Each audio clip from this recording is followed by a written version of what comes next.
आज हम करेंगे क्लास 12th हिंदी साहित्य के अंतरा बुक के most important question. So please video को लाइक एंड कमेंट कर दीजिएगा एंड शेयर भी कर दीजिएगा एंड चैनल पर नए हो तो सब्सक्राइब कर दीजिएगा। तो फर्स्ट क्वेश्चन हमारा है, देवसेना का गीत जयशंकर प्रसाद के कौन से नाटक से लिया गया है। तो देवसेना का जो गीत है वो जयशंकर प्रसाद के कौन से नाटक से लिया गया है? स्कंदगुप्त नाटक से। देवसेना कौन थी? देवसेना जो थी, देवसेना मालवा के राजा बंधु वर्मा की बहन थी। मालवा के राजा थे बंधु वर्मा, उनकी क्या थी? बहन थी। कौंडिल्या का गीत जयशंकर प्रसाद के किस नाटक से लिया गया है? तो कौंडिल्या का जो गीत है वो जयशंकर प्रसाद के चंद्रगुप्त नाटक से लिया गया है। कौंडिल्या का गीत का कथ्य क्या है? प्राकृतिक सौंदर्य का वर्णन एवं भारत देश की गौरव गाथा ही प्रमुख कथ्य है। कौंडिल्या गीत का प्रमुख कथ्य क्या है? प्राकृतिक सौंदर्य का वर्णन एवं भारत देश की गौरव गाथा, यानी कि कौंडिल्या गीत में भारत देश की प्राकृतिक सौंदर्य का वर्णन किया गया है एवं भारत देश की गौरव गाथा का वर्णन किया गया है। देवसेना का गीत कविता में किस भाव को प्रमुखता मिली है? तो देवसेना का गीत कविता में किस भाव को प्रमुखता मिली है? तो वो है वेदना और निराशा। कौंडिल्या कौन थी?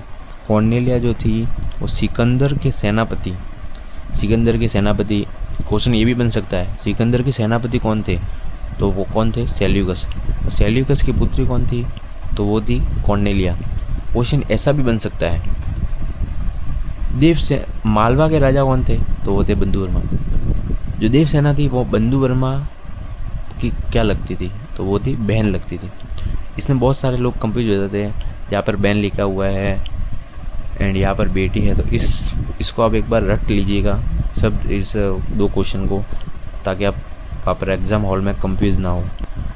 देवसेना गीत का मूल भाव या आशय स्पष्ट कीजिए।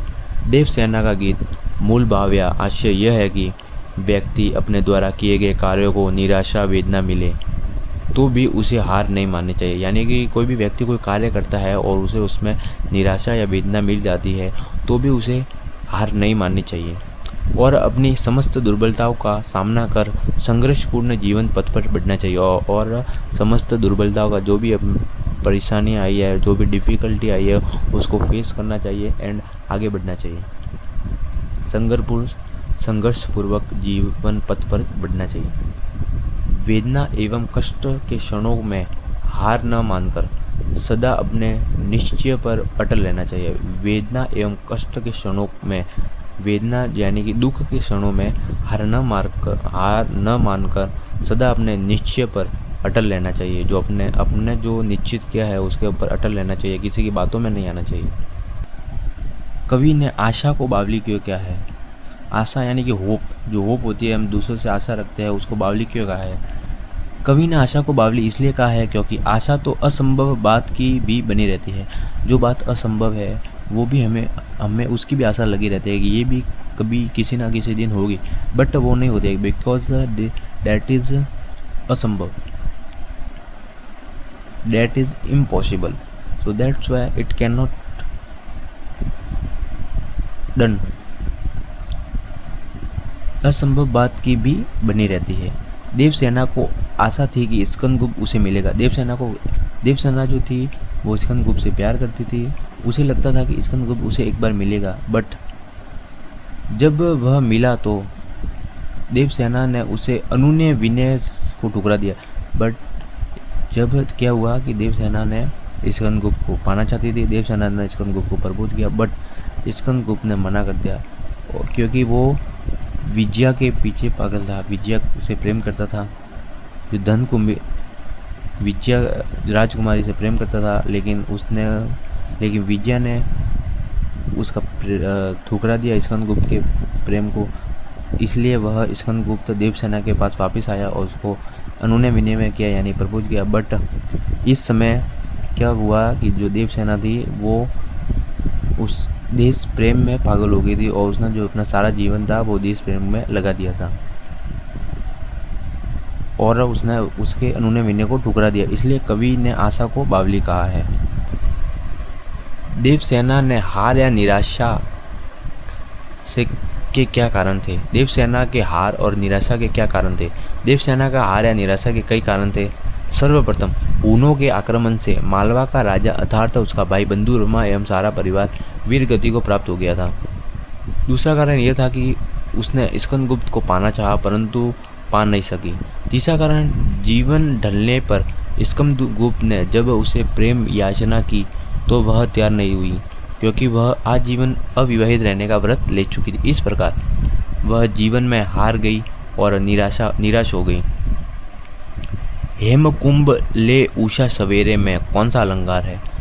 तो यहाँ पर मानवीकरण व रूपक अलंकार है। 11वां क्वेश्चन है, भारत की किन किन विशेषताओं को कौंडिल्य का गीत कविता में चित्रित किया गया है? कौंडिल्य का गीत कविता में प्रसाद ने भारत की निम्न विशेषताओं को चित्रित किया है। जैसे भारतवर्ष में प्रातःकाल का समय बहुत सुहावना होता है। भारत मतलब यानी कि सुबह का जो मौसम होता है वो बहुत ही सुहावना होता है। यहाँ शीतल मंद सुगंधित पवन बहती है, शीतल हवा बहती है, मंद हवा बहती है और सुगंधित हवा बहती है। भारतवर्ष सुंदर एवं मधुमेह देश है। यहाँ अच्छी वर्षा होती है। इस देश के तटों में सागर को लहरें आकर टकराती है। भारत देश सभी की आश्रय स्थल है। यानी कि भारत की विशेषताओं का वर्णन करना है आपको। इसको कोई याद करने की ज़रूरत नहीं है, बहुत ही सिंपल वे में समझा दिया है मैंने आपको। बस भारत की विशेषता आपको लिख कर आना है अगर ये क्वेश्चन में आए तो। यानी कि कौंडिल्य गीत के बारे में कुछ भी पूछे, भारत की विशेषता के बारे में बता देना कि जो कौंडिल्य थी वो भारत के बारे में ये बोलना चाहती थी और ये वो उसने गीत गाया। बस जहाँ पहुँच अनजान क्षितिज को मिलता सहारा, पंक्ति में आशय। यानी कि देखो क्वेश्चन को ध्यान से पढ़ना। सबसे पहले एग्ज़ाम में बैठने के बाद बहुत सारे लोग यही मिस्टेक करते हैं। मैं भी एक स्टूडेंट हूँ, 12th क्लास में पढ़ता हूँ और पढ़ाई के साथ साथ मेरे भी बोर्ड है, मेरा भी एग्ज़ाम है 10 मार्च को, फिर भी मैं आपको समझा रहा हूँ। एंड मैंने भी ये गलती की है, इसलिए मैं आपको बता रहा हूँ। 10 मार्च को जब आपका एग्ज़ाम होगा और सबसे पहले क्वेश्चन को ध्यान से पढ़ना, आराम से उसका उत्तर देना। यहाँ पहुँच अनजान क्षितिज को मिलता एक सहारा, यानी जहाँ पहुँच कर यानी भारत में पहुँच कर अनजान क्षितिज को सहारा मिलता है। इस पंक्ति का आशय यह है कि भारत अनजान लोगों को भी उतनी सहृदयता से आश्रय देता है जितने प्रेम व स्नेह से वह देशवासियों को रखता है। जिनका कोई आश्रय नहीं है वह भारत जैसे विशाल हृदय वाले देश में आश्रय पा सकता है। भारत देश अनंत काल में ही शरणागतों की आश्रय स्थली रहा है। यानी कि भारत उन लोगों को भी आश्रय देता है जिनका कोई आश्रय स्थल नहीं है। कवि ने भारत की विशालता, संस्कृति और यहाँ के सहृदय लोगों का वर्णन किया है।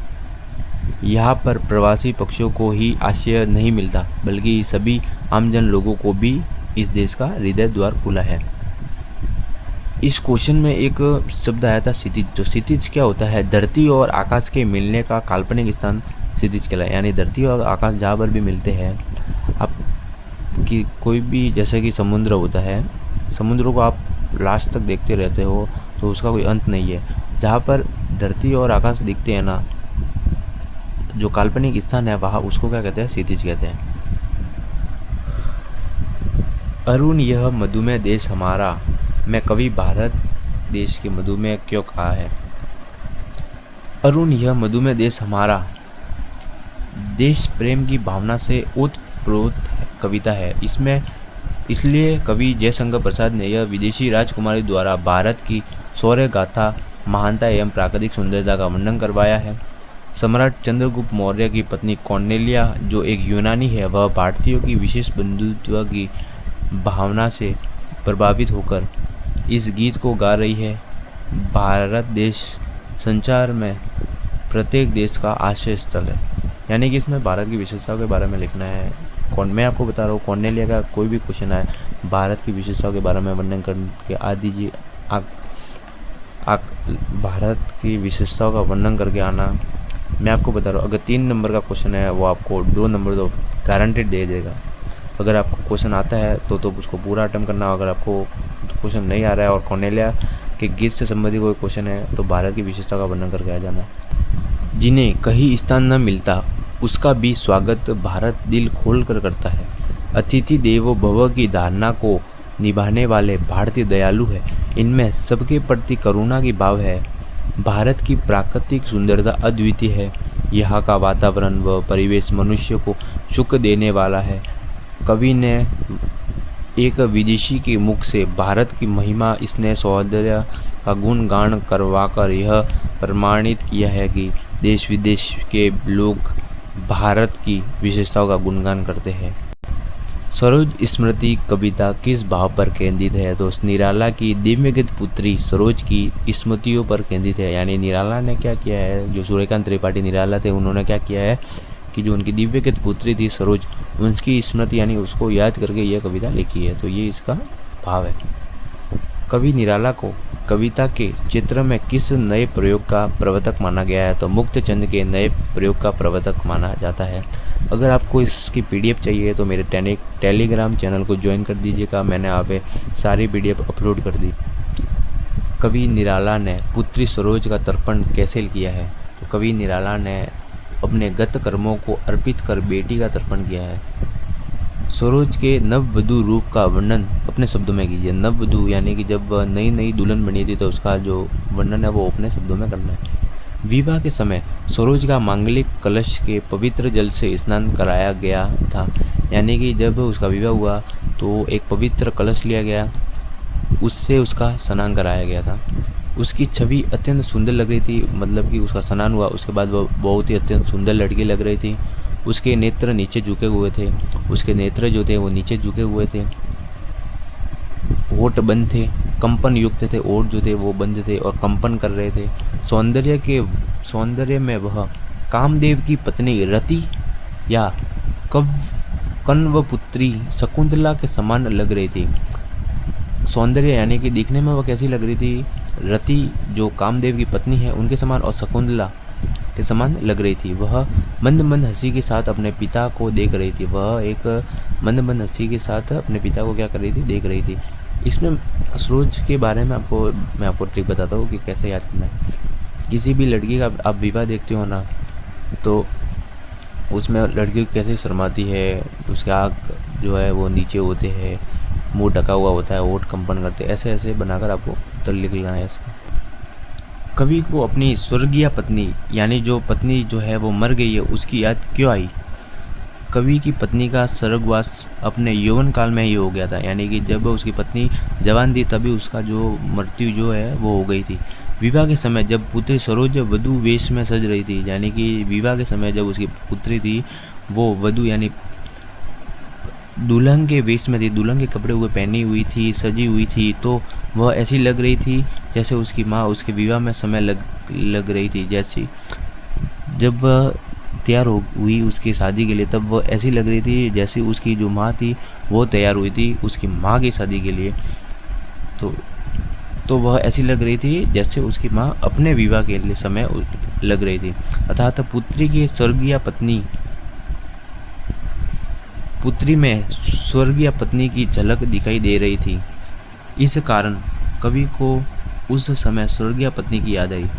पुत्री के अंदर उसके जो मरत जो पत्नी थी उसकी छवि दिखाई दे रही थी, जिस कारण उसकी स्वर्गीय पत्नी की उसको याद आई। Very very most important question 2024 board में आ सकता है, तो आप इसको एक बार रट लीजिएगा। मोस्ट इम्पॉर्टेंट क्वेश्चन है, बहुत ही मोस्ट है। सरोज का विवाह अन्य विवाह से किस प्रकार भिन्न था?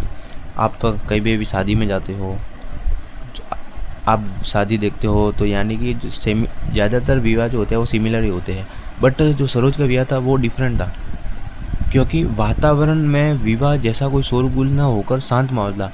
आप जब किसी शादी में जाते हैं तो वहाँ पे डीजे ढोल नगाड़े बजते हैं, बट जो सरोज का विवाह था वो वहाँ पर कोई शोरगुल नहीं था, बहुत ही शांत माहौल था। इस विवाह में रिश्तेदारों भी नहीं थे।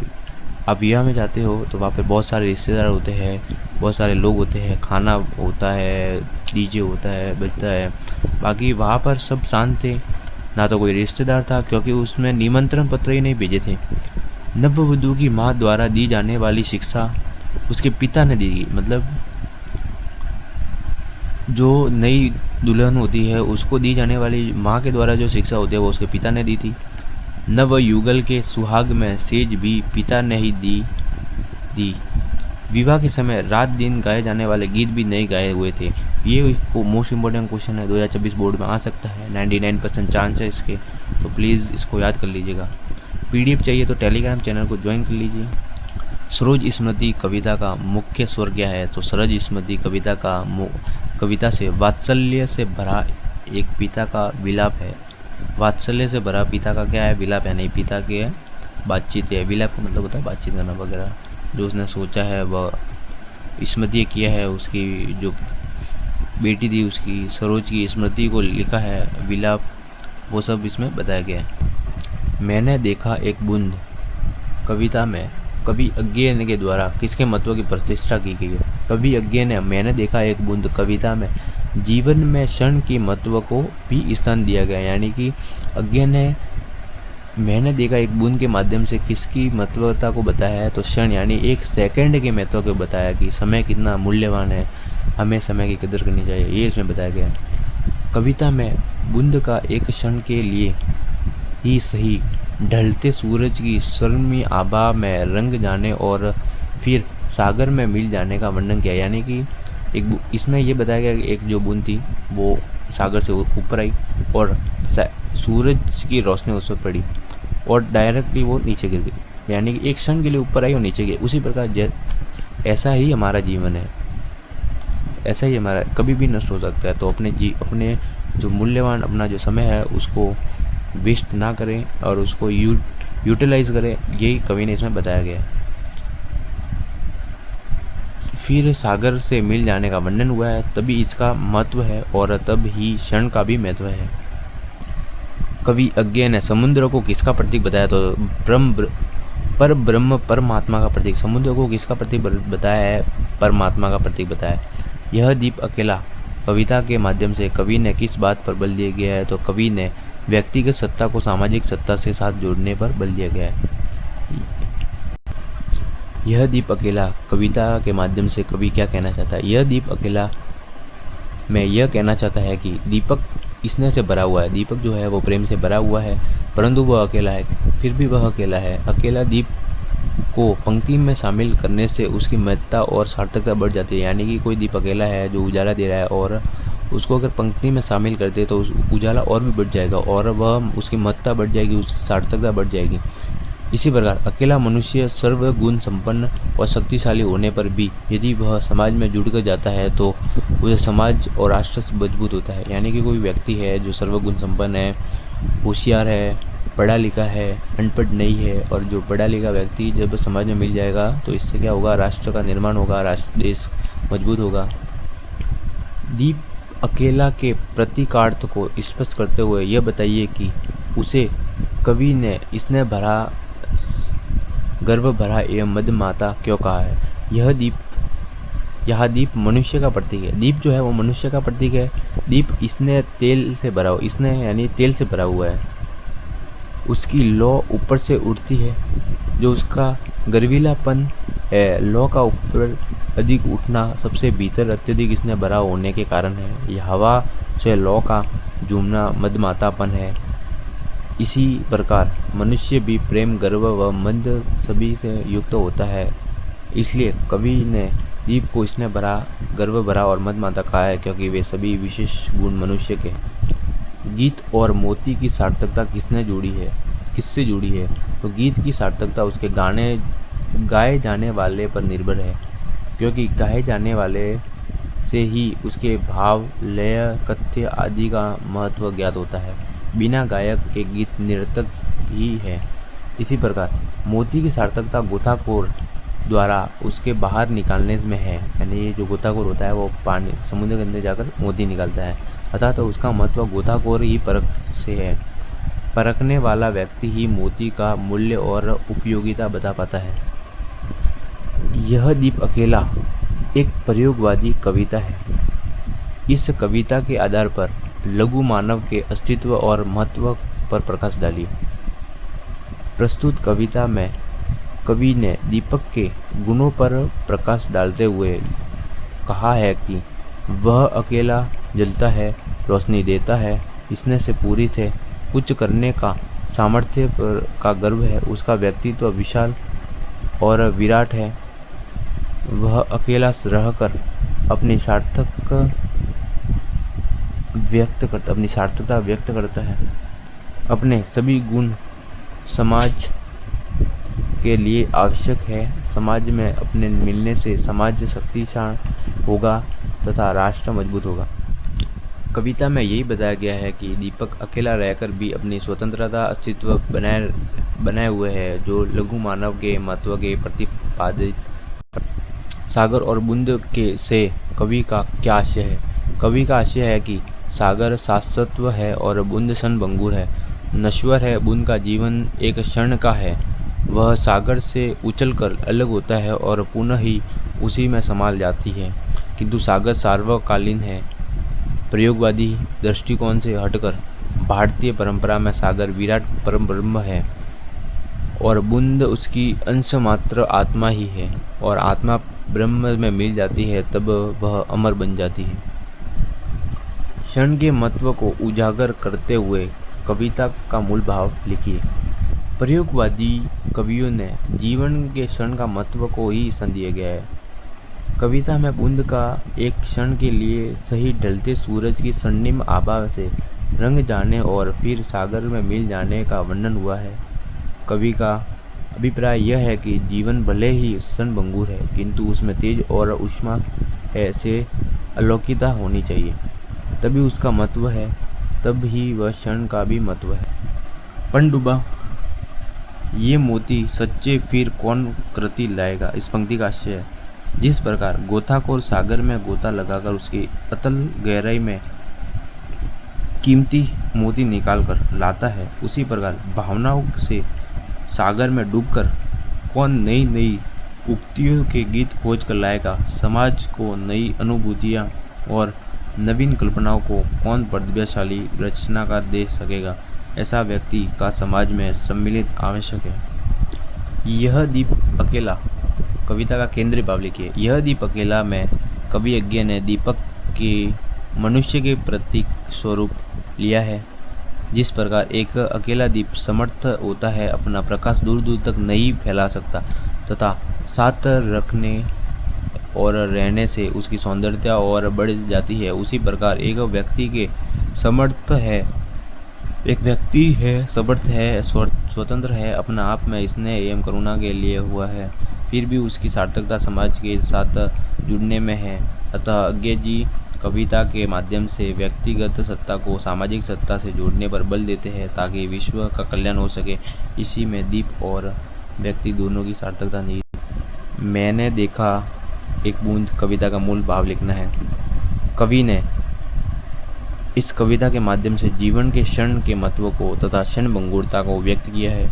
बुद्ध जब तक समुद्र में रहती है उसका कोई अस्तित्व नहीं होता है, किंतु जब तक वह अलग हो जाती है तो सूर्य में रहकर सार्थकता हो जाती है। बूंद का सागर से अलग होकर का अर्थ है कि उसका अस्तित्व समाप्त होने वाला है, वह शीघ्र नष्ट होने वाली है। बूंद सागर से अलग होकर स्वयं नष्ट हो जाती है, सागर नष्ट नहीं होता। समुद्र सागर से अभिप्राय ब्रह्म से है, जहाँ से बूंद रूपी जीव क्षणभंगुर अर्थात कुछ समय के लिए अलग होता है, कुछ रंगीन पल व्यतीत कर नश्वरता को प्राप्त होता है, यहाँ अर्थात मुक्ति को प्राप्त होता है। इसी प्रकार मनुष्य जीवन में क्षण भर स्वयं को आलोकित कर पुनः ब्रह्म में विलीन हो जाता है। यही मूल भाव दर्शाया गया है। मैंने देखा एक बूंद कविता में शिल्प पक्ष और कला पक्ष को स्पष्ट कीजिए। मैंने देखा एक बूंद में कविता में बूंद एक व्यक्ति और सागर समष्टि या विराट ब्रह्म का प्रतीक है। बूंद में क्षणभंगुरता, नश्वरता और विराट से शाश्वतता की व्यंजना की गई है। यह प्रयोगवादी कविता लक्षणा तथा प्रतीकों से संपन्न है। शब्दावली तत्सम प्रधान एवं भावानुकूल है। छंद मुक्त शैली में रचित ये इस लघु कविता में व्यक्तिवादी विचारधारा व्यक्त की गई है। यह दीप अकेला कविता में कविता की विशेषता बतानी है। ये मोस्ट इम्पोर्टेंट क्वेश्चन है, आ सकता है 2026 बोर्ड में। यह कविता व्यक्ति और समाज के संबंध को महत्व देती है। इस क्वेश्चन को आप याद कर लीजिए, इससे रिलेटेड जो भी क्वेश्चन है इसके अंदर से उत्तर आएगा। यह कविता व्यक्ति और समाज के संबंधों को महत्व देती है। कवि कहते हैं कि व्यक्ति वास्तव में शक्तिवान और योग्य तभी बन पाएगा जब वह अपनी योग्यता और शक्ति समाज को अर्पित कर देगा। व्यक्ति तभी योग्यवान बन पाएगा जब वह अपनी योग्यता और शक्ति समाज को अर्पित कर देगा, यानी समाज के साथ मिल जाएगा। यदि उसके अंदर घमंड है कि वह अकेला ही सब कुछ कर लेगा तो वह कभी योग्य नहीं बन पाएगा। वह योग्य तभी बन पाएगा जब वह समाज में अर्पित कर देगा, अपने जो शक्ति है उसको समाज में अर्पित कर देगा, समाज के साथ मिल जाएगा, समाज के लोगों को शिक्षित करेगा, क्योंकि ज्ञान बांटने से ही ज्ञान बढ़ता है। Do you know that? इसके लिए कवि ने विलक्षण व्यक्तियों के उदाहरण द्वारा बताया है कि इसकी महत्ता एवं प्रतिभा ही समाज को उत्तम बनाती है। गीतकार गोताखोर ऐसे व्यक्तित्व स्वयं में पूर्णता लिए हुए हैं। कवि ने व्यक्ति की उपयोगिता को दीपक के माध्यम से बढ़ावा दिया है। जिस तरह दीपक की चमक असाधारण है, कुदरती है, उसी तरह मनुष्य की सृजनात्मक प्रतिभा की चमक भी असाधारण है। उसके भीतर प्रत्येक कार्य करते हुए क्षमताओं विद्यमान है। कविता में नवीन प्रतीकों का प्रयोग कर व्यक्ति के व्यक्तित्व या उभारा है। मधुमक्खी, मक्खन, शहद, अंकुर, इनके द्वारा व्यक्ति की विशेषताओं एवं गुणों को बखान किया है। प्रतिभा में भाषा शैली, मुक्तचंद का प्रभाव अलंकारों की कविता में प्रभावशाली बनाती है। बनारस में वसंत का आगमन कैसे होता है और उसका क्या प्रभाव शहर पर पड़ता है? बनारस में वसंत का आगमन अचानक होता है। उस शहर के मोहल्ले में धूल भरी आंधी आती है। इससे पुराने शहर के निवासियों में स्वाद में किरकिराहट आने लगती है। वसंत के कारण वहाँ में बंदरों, भिखारियों आदि के चेहरों पर चमक आ जाती है। वसंत के तात्पर्य वहाँ की सांस्कृतिक गतिविधियों का बढ़ना है और शहर में भीड़ भाड़ बढ़ जाती है। यानी कि वसंत आते क्या होता है कि वहाँ पर धूल भरी आंधी आ जाती है, पुराने शहर में स्वाद में किरकिराहट होती है, भिखारियों के चमक आ जाती है, बंदरों में चमक आ जाती है, क्योंकि बंदरों को खाना मिलेगा, भिखारियों को पैसे मिलेंगे, खाना मिलेगा, तो इस प्रकार उनका जीवन यापन होगा। खाली कटोरों में वसंत का उतरना से क्या आशय है? मोस्ट इम्पोर्टेंट क्वेश्चन, याद कर लीजिएगा इसको। कवि का यह आशय है कि वसंत ऋतु में सर्दी कम हो जाती है और गंगा स्नान के लोगों की भीड़ बढ़ जाती है। वसंत ऋतु में सर्दी कम हो जाती है और गंगा के घाट पर क्या होती है, स्नान के लिए लोगों की भीड़ जो होती है वो बढ़ जाती है। उसमें भिखारियों को खूब भीख मिलती है, उसमें कटोरों में सिक्कों के खनन बढ़ जाती है। जिस प्रकार प्रकृति में वसंत ऋतु में आने पर मधुरता व खुशियाँ छा जाती है, उसी तरह भिखारियों के चेहरे पर चमक भी बढ़ जाती है। कटोरों में पड़ने सिक्के की चमक में कवि को वसंत उतरता दिखाई देता है। बनारस की पूर्णता और रिक्तिका को कवि ने किस प्रकार दिखाया है? बनारस की पूर्णता को कवि वहाँ के लोगों के और भिखारियों के खाली कटोरों में वसंत के उतरने में शहर का बनना बताया है। गंगा में स्नान पर पूजा अर्चना अर्थात धार्मिक आस्था रखना और कार्यों में बनारस में पूर्णता और निरुक्तता होती रहती है, क्योंकि धार्मिक आस्था से चलते लोगों का आवागमन लगा रहता है। बनारस की रिक्तता को कवि ने रोजाना कंधों पर सब रखकर गंगा की ओर ले जाने वाले और उनका दाह संस्कार करने वाले से धीरे धीरे होने की सामूहिक लय में क्या क्या बंधा है। धीरे धीरे होने की सामूहिक लय में सारा बनारस शहर बंधा है। शहरवासियों का सोना जागना, मंदिर जाना, गंगा स्नान, गंगा की ओर शवों को ले जाना, सब सामूहिक लय में बंधे हैं। सभी परंपराएं उसी रूप में है। तुलसीदास की खड़ाऊ सैकड़ों वर्षों से वही रखी है। खड़ाऊ यानी जो उनके पैर में जो चप्पल थे उनको। यहाँ के सांस्कृतिक, धार्मिक और ऐतिहासिक वातावरण में परिवर्तन नहीं आया है। सही सांझ में घुसने पर बनारस की किन किन विशेषताओं का पता चलता है। मंदिर में प्रकाश फैला है और आरतियाँ हो रही है। मंदिर में प्रकाश फैला है और आरतियाँ हो रही है।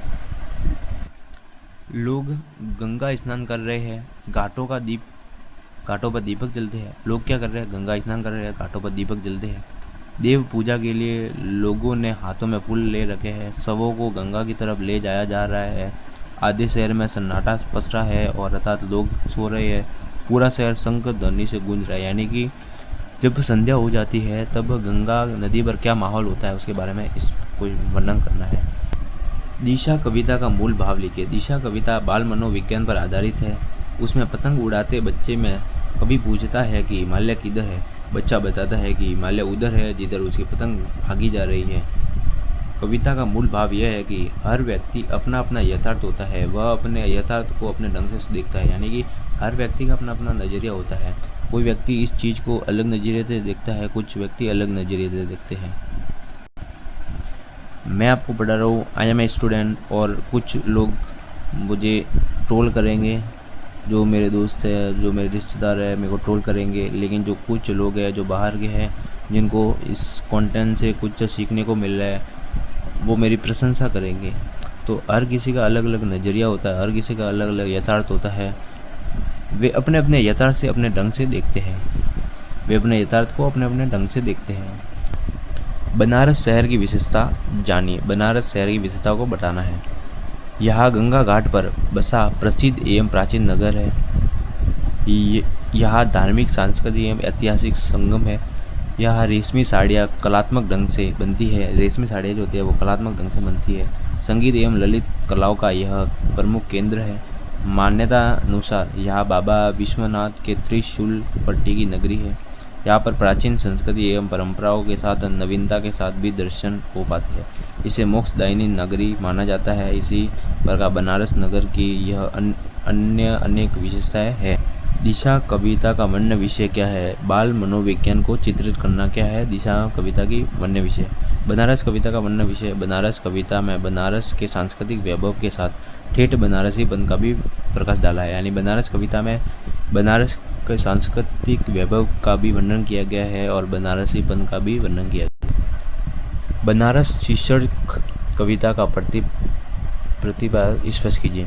बनारस शीर्षक कविता का प्रतिपाद इस शहर से जुड़ी मिथिकीय आस्था, काशी और गंगा के सानिध्य से मोक्ष प्राप्ति से अस्तित्व भावना का वर्णन कर बाहर से मिलजुले रूप में प्राचीनता और भव्य के साथ दिखाना है। साथ ही सांस्कृतिक जीवनता और आधुनिकता से मिलजुल रूप में दिखाना कभी लक्ष्य रहा। यानी कि बनारस जो शहर है उसकी विशेषता बतानी है, इसमें और कुछ नहीं करना है बस। हिमालय किधर है? मोस्ट इम्पोर्टेंट क्वेश्चन जो 2021 और 22 बोर्ड जो थी उसके अंदर पूछा गया है। 2021-22 यानी कि 2022 का ही पेपर था। 2021 से जो क्लास थी वो चलती थी, तो 2022 का जो पेपर हुआ था बोर्ड का उसमें एक क्वेश्चन पूछा गया था। PYQ है, मोस्ट इम्पोर्टेंट क्वेश्चन है, 2026 में भी ये छप सकता है। हिमालय किधर है? इस प्रश्न का बालक ने क्या उत्तर दिया और क्यों? क्या आपकी दृष्टि से यह उत्तर सही है? विस्तार से उत्तर दीजिए। बच्चा पतंग उड़ाने में व्यस्त था। ये यहाँ पर व्यस्त था। वह पतंग उड़ाने का आनंद ले रहा था। उसे कवि का अचानक यह प्रश्न असामायिक लगा और फिर भी उसने सहजता से कहा कि हिमालय उधर है जिधर मेरी पतंग उड़ी जा रही है। बालक की हर चीज़ पतंग की दृष्टि में ही नज़र आती है। बालक की हर चीज़ जो है वो पतंग की दृष्टि में ही नज़र आती है। कवि कहता है कि मैंने यह पहली बार स्वीकार किया है कि बच्चों की दुनिया सीमित होती है, उनकी सोच की सीमा भी उसी तरह सीमित होती है। इस कारण से हर चीज़ को अपने ढंग से ही देखते हैं। मेरी दृष्टि में यह उत्तर सही है। यानी कि बच्चा पतंग उड़ाने में व्यस्त था। यानी कि हम भी पतंग उड़ाते हैं। हम जब पतंग उड़ाते हैं तो इतने लीन हो जाते हैं कि कौन क्या कर रहा है हमें किसी की परवाह नहीं होती। मैं भी एक स्टूडेंट हूँ और मैं भी पतंग उड़ाता हूँ, तो मेरे को पता है क्या हालत होती है हमारी, कितने पागल हो जाते हैं हम। उसी प्रकार बच्चा पतंग उड़ाने में व्यस्त था। वह पतंग उड़ाने का आनंद ले रहा था। तभी उससे कवि का अचानक यह प्रश्न असामयिक लगा। यानी कि कोई पूछता है हमें, हम पतंग उड़ा रहे हैं और कोई हमें कुछ भी क्वेश्चन पूछ रहा है तो वो हमें असामयिक लगता है। फिर भी उसने सहजता से कहा, फिर भी उस बच्चे ने कहा हिमालय उधर है जिधर मेरी पतंग उड़ी जा रही है। हिमालय उधर है जहाँ पर मेरी पतंग उड़ी जा रही है। बालक को हर चीज़ पतंग की दिशा में ही नज़र आती है। बालक को हर चीज़ जो होती है वो पतंग की दिशा में ही नज़र आती है। कवि कहता है कि मैंने यह पहली बार स्वीकार किया है कि बच्चों की दुनिया जो होती है वो सीमित होती है। उनकी सोच की सीमा भी उसी तरह सीमित है। इस कारण वे हर चीज़ को अपने ढंग से ही देखते हैं। मेरी दृष्टि में यह उत्तर सही है। नेक्स्ट क्वेश्चन है, भैरव ने सूरदास की झोपड़ी क्यों जलाई? भैरव की पत्नी सुभागी अपने पति की मार के डर से सूरदास की झोपड़ी में छिप गई। यानी कि जब भैरव सुभागी को मार रहा था तो जो सुभागी थी वो अपने पति की मार के डर से क्या करती है, सूरदास की झोपड़ी में जाकर छिप जाती है। भैरव उसे वहाँ भी मारने आया। भैरव क्या करता है, उसके पीछे पीछे वहाँ पे जाता है, उसको मारने जाता है। सूरदास के हस्तक्षेप से कारण मार नहीं पाया, यानी सूरदास बीच में आया, इंटरप्ट किया, जिस कारण वो उसको मार नहीं पाया। सुभागी और सूरदास के चरित्र पर मोहल्ले वालों ने बातें बनाई, जिसका बदला लेने के लिए फिर भैरव ने आग लगा दी। यह फूस की राख न थी, उसकी अभिलाषाओं की राख थी। संदर्भ में सहित विवेचन कीजिए। यह फूस की राख नहीं थी, उसकी अभिलाषाओं की राख थी। सूरदास की क्या अभिलाषा थी और उसकी राख किसने की थी? मोस्ट इम्पोर्टेंट क्वेश्चन है ये। दोनों को एक बार याद कर लीजिएगा। झोपड़ी में लगी आग ने सूरदास की अभिलाषा को भी राख कर दिया, जिसमें गया जाकर पिंडदान करना था। उसके जो पूर्वज थे उनका पिंडदान करना था।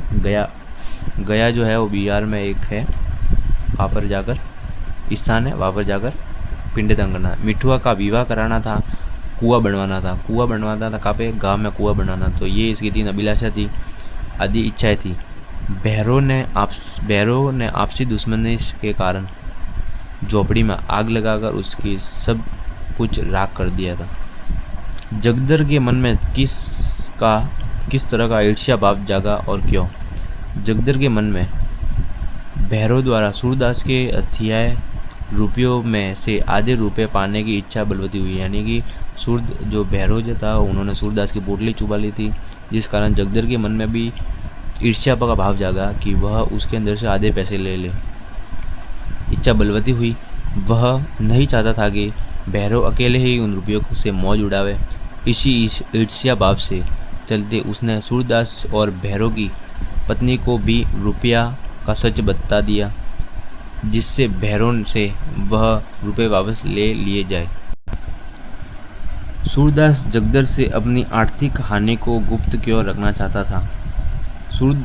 अथवा सूरदास अपने जीवन भर की कमाई को खोने के बाद भी अपनी आर्थिक हानि को गुप्त क्यों रखना चाहता था? सूरदास जगदर से अपनी आर्थिक हानि को इसलिए गुप्त रखना चाहता था क्योंकि वह नहीं चाहता था कि लोग प्रश्न करते ही इस अंधे भिखारी के पास इतना धन कहाँ से आया। यदि इतने रुपए उसके पास थे तो वह भीख क्यों मांगता था? भिखारियों के लिए धन संचय पाप संचय से कम अपमान की बात नहीं थी। तो हम 100 लाख बार बनाएंगे। इस कथन में संदर्भ में सूरदास के चरित्र का विवेचना कीजिए। मोस्ट इम्पोर्टेंट क्वेश्चन 2026 में ये क्वेश्चन छपेगा, फिक्स है। बदलते ही तो हम 100 लाख बार बनाएंगे। इस कथन के संदर्भ में सूरदास के चरित्र की विवेचना कीजिए। इस कथन के आधार पर सूरदास के चरित्र की निम्नलिखित विशेषताएं व्यंजित है। बदलते ही बदले की भावना की अपेक्षा पुनर्निर्माण का आस्था। बालक मिठुआ के इस प्रश्न पर कि कोई उसे 100 लाख बार आग लगा दे तो हम क्या करेंगे के उत्तर में सूरदास कहता है कि हम 100 लाख बार ही उसे फिर से बनाएंगे। यह कथन उसे बदले की भाव से मुक्त पुनर्निर्माण में विश्वास को व्यक्त करता है। वह जो नष्ट हो गया है उसे भूलकर नए सिरे से जीना चाहता है। कर्मठ व्यक्तित्व। सूरदास अंधा होते हुए भी अपने कर्मों के आधार पर विपत्तियों का सामना करने का साहस रखता था। सहनशील। सब कुछ जल जाने के बाद भी वह जीवन को एक खेल मानते हुए सहनशील बना रहा। संकल्प का धनी, वह संकल्प का धनी है, इसलिए वह 100 लाख बार बनाने की बात को अति सहजता से कह देता है। आशावादी, सूरदास 100 लाख बार बनाने की बात बाल सुलभ ढंग से जिस सरलता से कहता है, वह सरलता सहजता ही उसे आशावादी व्यक्ति और उजागर बना देती है। इस क्वेश्चन का ये जो आंसर है, इसका एक और क्वेश्चन है कि सूरदास की विशेषताओं को वर्णन कीजिए, तो उसके अंदर भी आपको यही पॉइंट लिखने हैं। ये 2 क्वेश्चन एग्जाम में आ सकते हैं, तो पूरे के पूरे चांस है छपेगा, मैं आपको कह रहा हूँ। सच्चे खिलाड़ी कभी रोते नहीं, बाजी पर बाजी हारते हैं, चोट पर चोट खाते हैं, धक्के पर धक्के सहते हैं, पर मैदान में डटे रहते हैं। इस कथन के आधार पर सूरदास की मन की स्थिति में आए बदलाव को स्पष्ट कीजिए। बच्चों द्वारा खेल में रोने की गलत मानना सुनकर सूरदास ने भी सोचा कि यह जीवन भी एक खेल है। इसकी हार जीत पर दुख न मानकर फिर से नई ऊर्जा और स्फूर्ति से खेलना चाहिए। रुपए मैंने ही कमाए थे, फिर कमा लूँगा। मुझे अपने मन को मलिन न करके नए साहस के साथ फिर खेलना चाहिए। आशा से ज़्यादा दीर्घजीवी कोई वस्तु नहीं, ऐसा क्यों कहा गया है? भैरव ने शत्रुतावश सूरदास की झोपड़ी में आग लगा दी, रुपए चोरी कर दिए। तब सूरदास रात भर जली हुई झोपड़ी में राख में रुपयों की पोटली टटोलता रहा। वह आशा कर रहा था कि रुपए पिघलकर चांदी बन गए होंगे, वह तो जरूर ही मिल जाएंगी। इसी आशा में वह राख के ढेरी को बटोर रहा था, इसलिए ऐसा कहा गया है। सूरदास की झोपड़ी प्रेमचंद के किस उपन्यास का अंश है? प्रेमचंद के प्रमुख उपन्यास में से किन 3 का नाम लिखिए। Most important question. सूरदास की झोपड़ी प्रेमचंद में रंगभूमि नामक उपन्यास का अंश है। प्रेमचंद के 7 उपन्यासों में से महत्वपूर्ण 3 उपन्यास सेवा सदन, गबन और गोदान। एक और आ सकता है प्रेमाशर्म, गबन, गोदान और कर्मभूमि और रंगभूमि। सेवा सदन, गबन, गोदान, ये सब इसके, रंगभूमि, कर्मभूमि और ये सब इसके उपन्यास हो जाते हैं 7। मिठुआ के यह पूछने पर कि कोई 100 लाख बार आग लगा दे तो सूरदास ने क्या उत्तर दिया? सूरदास ने ऐसा इसलिए कहा कि वह प्रतिशोध लेने का पक्षपाती नहीं था, वह तो पुनर्निर्माण का पक्षधर था और उसी में विश्वास करता था। एक बार हारने के बाद भी वह पुनः दुगुना जोश से खेलने की तैयार था। वह परस्पर वैर भाव को भूलकर जीवन में सरसता का संचार करना उचित मानता था। सूरदास की थैली में कितने रुपए थे, वह इस दुख से कैसे उभरा? सूरदास की थैली में 500 से कुछ अधिक रुपए थे। वह इस दुख से घीसू के कथन को सुनकर उभरा। घीसू ने मिठिया को कहा, खेल में रोते हो? घीसू के इस कथन को सुनकर सूरदास के जीवन आशा से जीने तथा साहस से पुनर्निर्माण का मंत्र मिल गया। तब वह जीवन को एक खेल मानकर दुख से उभरा गया था। सूरदास की झोपड़ी में आग लगाने से भैरव के मन में कौन सी आग शांत हो गई? भैरव में संकालू और ईर्ष्यालु स्वभाव का था। वह अपनी पत्नी सुभागी को मारता पीटता था। इससे बचने के लिए सुभागी सूरदास को झोपड़ी में जा छिपी थी। इससे वह सुभागी को सूरदास में अनैतिक संबंध होने की शंका करने लगा। इस कारण भैरव ने प्रतिशोध में आग लगाने शांत करने के लिए सूरदास की झोपड़ी में आग लगा दी। प्रतिशोध की आग को शांत करने के लिए सूरदास की झोपड़ी में आग लगा दी। तुम खेल में रोते हो, इस कथन को सुनकर सूरदास का क्या प्रभाव पड़ा? सूरदास की झोपड़ी में अध्याय पर विस्तार से उत्तर लिखिए। मोस्ट इम्पोर्टेंट क्वेश्चन, 2024 बोर्ड में छपेगा ये क्वेश्चन। सूरदास के चिंतन पक्ष में यह बदलाव आया कि क्या तो वह निराशा, गलानी, चिंता और क्षोभ के अपार जल को गोते खा रहा था। वही घीसू के इस कथन खेल में कोई रोते हो को सुनकर सूरदास को मानो जीवन मंत्र मिल गया हो। वह सोचने लगा कि वाह, मैं तो खेल में रोता हूँ। खेल तो हंसने के लिए है, रोने और हारने पर पछतावे के लिए नहीं। फिर यह जीवन भी तो एक खेल ही है, इसमें ऊंच नीच, हार जीत, हानि लाभ चलते ही रहते हैं। उसे खिलाड़ी की तरह बिना किसी गलानी, दुख और निराशा की आशा पर जोश के साथ पुनः अपने जीवन रूपी खेल को नए सिरे से खेलना शुरू कर देना चाहिए। यह सोचते ही सूरदास जीवन में पुनर्निर्माण के लिए खड़ा हो गया। भैरव के हाथ थैली लगने का पता होने पर जगदर की मनोदशा हुई, उसका चित्रण खींचना है। भैरव के हाथ सूरदास की रुपए की थैली लगने का पता होने पर जगदर ईर्ष्यावश सोचने लगा कि वह अब तो भैरव मौज उड़ाएगा।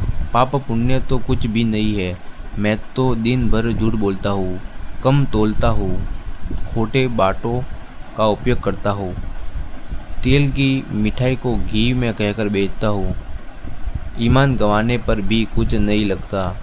यह जताए हुए कि यह बुरा काम है, लेकिन बाल बच्चों की खातिर अनुचित कार्य करता हूँ। इसी ईमान खोया तो कुछ लेकर खोया, इसका किया गया गुनाह बेस्वाद तो नहीं है। अब यह 2-3 दुकानों का ठेका और ले लेगा। ऐसा ही कोई माल मेरे हाथ भी पड़ जाए तो जिंदगी सफल हो जाती है। सूरदास की झोपड़ी पाठ के आधार पर सूरदास की विशेष चरित्र चित्रण और सूरदास की झोपड़ी के आधार पर सूरदास की चारित्रिक विशेषता मोस्ट इम्पोर्टेंट क्वेश्चन 2024 बोर्ड में छपेगा। मैंने आपको 4 क्वेश्चन बताया कि ये छपेगा, यानी इस चारों के अंदर से ही एक क्वेश्चन छपेगा, देख लेना आप। दृष्टिहीन एवं गरीब। सूरदास दृष्टिहीन एवं गरीब था। वह भीख मांगकर अपना जीवन यापन करता था। सहृदय व्यक्ति। सूरदास की सहृदयता कि वह अनाथ बालक मिट्टू का पालन पोषण करता था। आत्मविश्वासी। सूरदास आत्मविश्वासी है। वह फिर से रुपए कमाने और घर बनाने का विश्वास रखने लगा। सहनशील। झोपड़ी में आग लग जाने पर भी सूरदास सब कुछ नष्ट होते जाते हैं, पर वह सारी हानि धैर्यपूर्वक सह लेता है।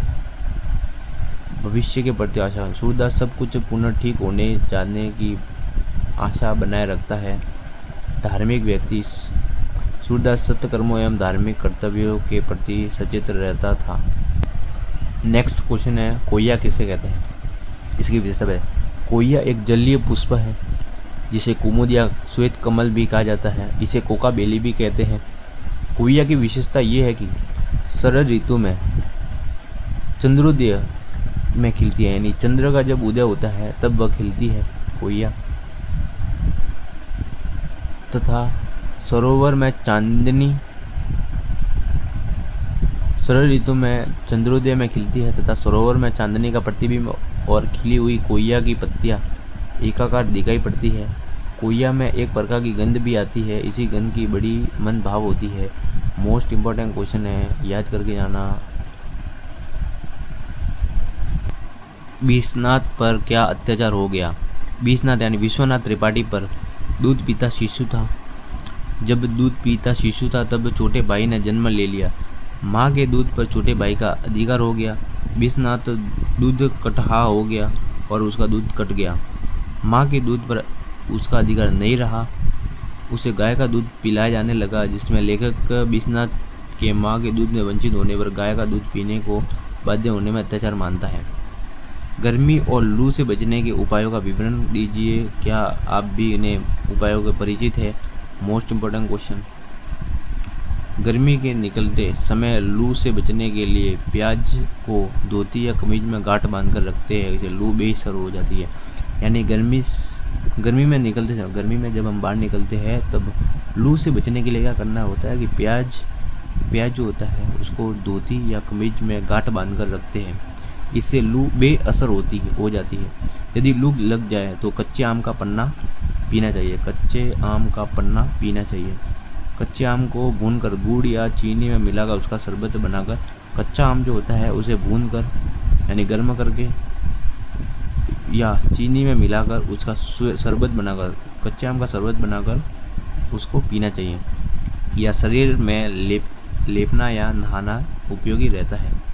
कच्चे आम को भूनकर उबालकर सिर धोने से गर्मी और लू का बचाव होता है। कच्चे आम को भूनकर उसके बाद उसको गर्म कर उबालकर सिर धोने से उसकी गर्मी और लू से बचाव होता है।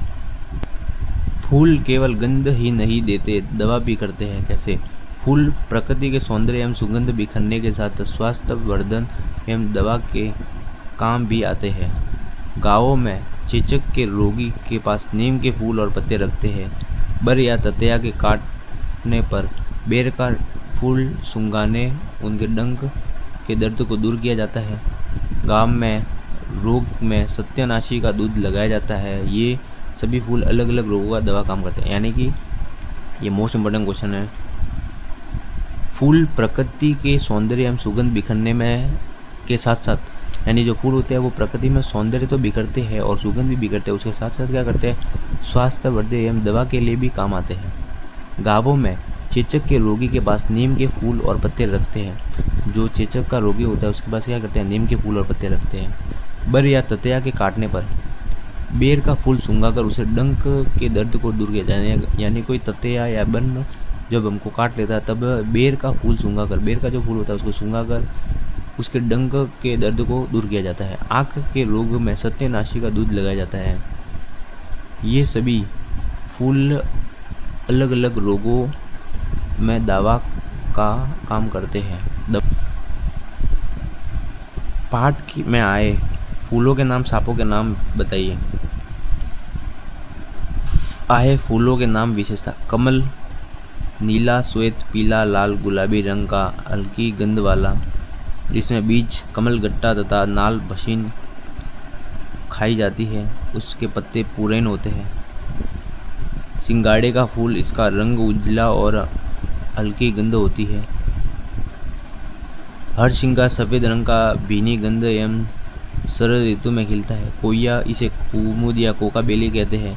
अन्य गाँवों में तोरी, लौकी, भिंडी, भटकेटिया, इमली, अमरूद, कदम्ब, बैंगनी, काशीफल, शरीफा, कटहल, बेला, चमेली, जूही और आम का बोर के अलावा अरहर, चना, मसूर, मटर, सेलम, सत्यानाशी के फूल खिलते हैं। पाठ में आए सांपों के नाम एवं विशेषताएं। डोढ़ा, मजगिदवा, ये सांप विषहीन होते हैं। विषहीन एमसीक्यू मान सकता है। विषहीन सांप कौन से है, तो कौन से है, डोढ़ा और मजगिदवा। डोढ़ा और मजगिदवा मोस्ट इम्पोर्टेंट, इसको याद करके जाना।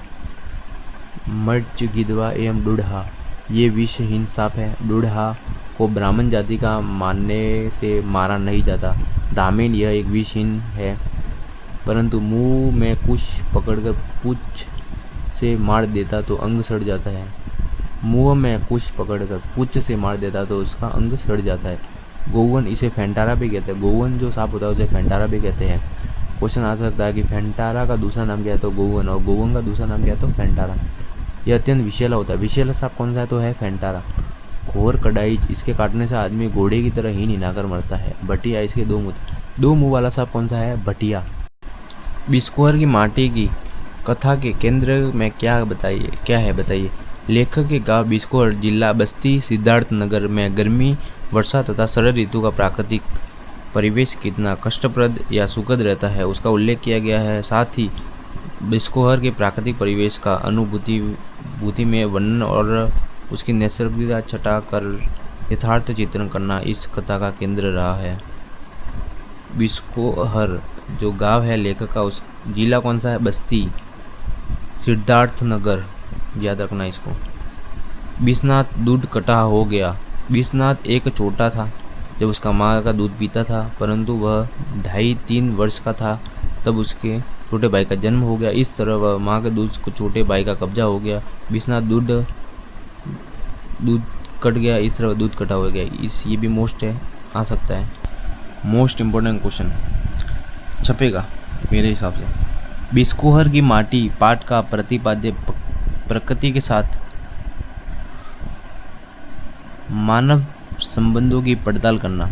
बिस्कोहर की माटी का प्रतिपाद्य स्पष्ट करना है, तो बिस्कोहर की माटी का प्रतिपाद्य प्रकृति के साथ मानव संबंधों की पड़ताल करना, यानी प्रकृति के साथ मानव का संबंध कैसे है, जीवन की स्थितियाँ ऋतु परिवर्तन के साथ कैसे बदलती है, और गाँवों के लोग प्राकृतिक प्रकोपों का सामना किस तरह करते हैं तथा प्रकृति से किस तरह अपना अटूट प्रेम संबंध रखते हैं इत्यादि की व्यंजना का इसका मूल भाव है।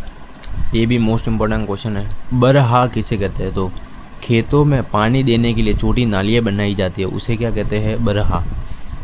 उसमें से जल सुरीला शब्द करता हुआ शाही शान से बहता हुआ ऐसा प्रतीत होता है मानो चांदनी की धारा रेंग रही हो और फिर उसे पर सूर्य की किरणों में चमक में सुनहलापन आ जाता है। दिलशाद गार्डन के डियर पार्क का वर्णन कीजिए। दिलशाद गार्डन के डियर पार्क। लेखक दिल्ली के दिलशाद गार्डन के डियर पार्क में बतखों को देखकर जाना था कि पक्षी और पशु माताएं भी बच्चों का बहुत ध्यान रखती है। लेखक ने देखा कि बतख तब अंडा देती है तो पानी से निकलकर एक सुरक्षित कांटेदार बाड़े में आ जाती है।